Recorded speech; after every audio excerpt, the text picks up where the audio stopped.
চলি যায় প্ৰভু জগন্নাথ ঘনুচা যাত্ৰা কৰি সমস্ত জগতে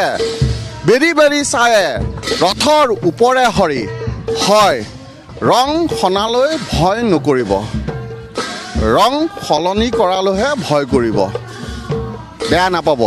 আজি ফাকুৱা এই হলিহে এয়া দেখুৱাইছোঁ অসমৰ কৃষ্টি সংস্কৃতি প্ৰতিফলিত কৰা এয়া যাত্ৰা দৌল যাত্ৰাৰ এই পৰম্পৰা চাওক মই দেখুৱাইছোঁ তেজপুৰ মাজগাঁৱৰ পৰা মাজগাঁৱৰ দৃশ্য এয়া দৌল যাত্ৰা এনেদৰে পৰম্পৰাগতভাৱে প্ৰভু জগন্নাথক এনেদৰে ৰথত উলিয়াই অনা হয় এয়া গোসাঁই ফুৰোৱা যাত্ৰা আৰু পৰম্পৰা চাওক ডাঙৰজনক কেনেদৰে শ্ৰীচৰণত ফাকু দি তেওঁলোকে আশীৰ্বাদ লয় এয়াই হ'ল গাঁৱৰ কৃষ্টি সংস্কৃতি পৰম্পৰা আৰু এয়া বোৱাৰীসকলেও তেওঁলোকৰ সেৱা লয় মই পুনৰ কৈছোঁ যে এয়া পৰম্পৰা কৃষ্টি সংস্কৃতি তেজপুৰৰ গাঁৱে ভূঞে দৌল যাত্ৰা উপলক্ষে এনেদৰে দেখা হয় আমি এই দৃশ্য দেখুৱাইছোঁ তেজপুৰ মাজগাঁৱৰ পৰা তেজপুৰ মাজগাঁও বৰ নামঘৰৰ পৰা এনেদৰে দৌল যাত্ৰা ওলোৱা আহিছে পুনৰ কৈছোঁ চলি যায় প্ৰভু জগন্নাথ ঘনুচা যাত্ৰা কৰি সমস্ত জগতে বেৰি বেৰি চাৱে ৰথৰ ওপৰে হৰি ৰং দিয়াজনলৈ ভয় নকৰিব ৰং সলোৱাজনলৈহে ভয় কৰিব এয়াই হ'ল আজি বাৰ্তা দৌল যাত্ৰা আৰু দৌল যাত্ৰাৰ পৰম্পৰা দেখুৱাইছোঁ এনেদৰে ৰথৰ ওপৰত প্ৰভু জগন্নাথ আৰু এই ফাকুৱা দিনটো এনেদৰে উদযাপন কৰা হৈছে মোৰ সতীৰ্থ পৰশ আছে পৰশে দেখুৱাব পদূলিয়ে এনেদৰে শৰাই শলিতা লৈ প্ৰভু জগন্নাথক আদৰিবলৈ ঘৰৰ গৃহস্থ সাজু হৈছে এয়া আমাৰ পৰম্পৰা দৌল যাত্ৰা আমি দেখুৱাইছোঁ এক সুন্দৰ পৰম্পৰা দৌল যাত্ৰাৰ এই দৃশ্য দেখুৱাইছোঁ তেজপুৰ বৰ নামঘৰৰ দৃশ্য তেজপুৰ বৰ নামঘৰত এনেদৰে ধন্যবাদ দৌল যাত্ৰা উপলক্ষে প্ৰভু ওলাইছে আৰু সমান্তৰালভাৱে নাম চলি আছে মই পুনে নামৰ মাজলৈ গৈছোঁ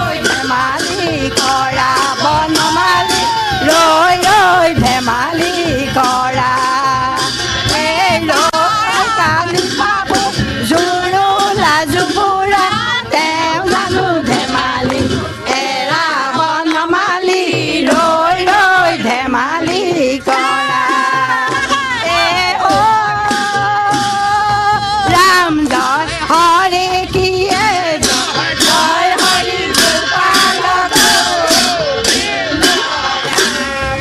হয় নিশ্চয়কৈ এয়াই পৰম্পৰা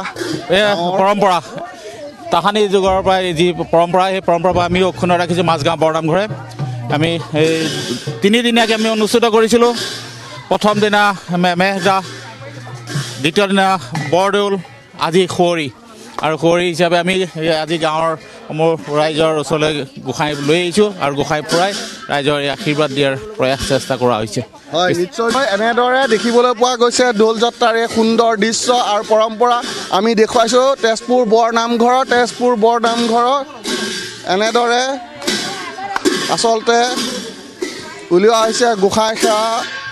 গোসাঁই ঘূৰোৱা উৎসৱ মই পুনৰ নামৰ মাজলৈ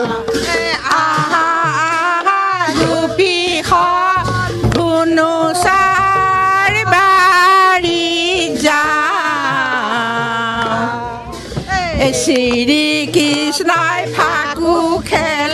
নয়ন ভৰিছা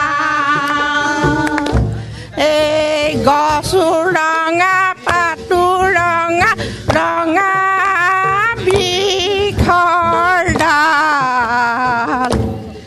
এই কৃষ্ণ ৰঙা ফাকু ৰঙা ৰঙা গোপীৰ গা আহা গোপী ধনুচা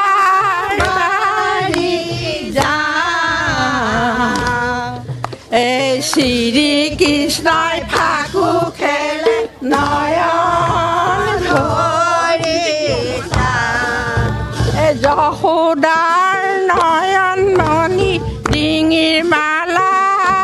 কলৈ গ'ল ধুনু চাৰে ফাকু খেলি ধুনু চাৰে হাতে হয় মই পুনৰ দেখুৱাইছোঁ আচলতে সুন্দৰ এয়া আমাৰ পৰম্পৰা তেজপুৰ মাজগাঁও বৰনামঘৰৰ দৃশ্য দেখুৱাইছোঁ এনেদৰে আচলতে পৰম্পৰাগতভাৱে যি গোসাঁই ফুৰোৱা উৎসৱ সেই গোসাঁই ফুৰোৱা উৎসৱত গোসাঁইক লৈ অনা হয় ৰথত আৰু পদূলিয়ে পদূলিয়ে এনেদৰে আচলতে পৰম্পৰাগত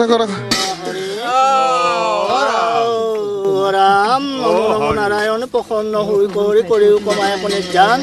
আপোনাৰ মহিমা আপুনি বেকত কৰি যুৱক পৰা পৰিত্ৰাণ প্ৰভু যুৱক কৰা পৰিত্ৰাণ হে প্ৰভু এই ভগৱন্তৰ ওচৰতে গৃহস্থই আহি পেলাই সেৱা ধৰিছে ৰাইজ প্ৰমুখ কৰি তেওঁলোকৰ যদি কিবা উপায় অমংগল সকলো উপায় অমংগল দূৰতে দূৰ কৰি প্ৰভুৱে চৰণত ঠাই দি কৃপা মিলাব লাগে এই প্ৰাৰ্থনা হৰি কৃষ্ণ কৃষ্ণ এয়াই গোসাঁই ফুৰোৱা উৎসৱৰ আচলতে পৰম্পৰা এনেদৰে তেজপুৰ বৰনামঘৰৰ গোসাঁই প্ৰভু ভগৱন্তক ৰথত ওলাই গাঁৱে গাঁৱে ঘূৰোৱা হৈছে আৰু গৃহস্থসকলে আশীৰ্বাদ লৈ প্ৰভুৰ শ্ৰীচৰণত আশীৰ্বাদ লৈ বছৰটো কুশল মংগল কামনা কৰিছে ঘৰখনৰ কুশল মংগল কামনা কৰিছে আৰু এয়াই হ'ল দৌল উৎসৱৰ গোসাঁই ফুৰোৱা উৎসৱৰ পৰম্পৰা ৰীতি নীতি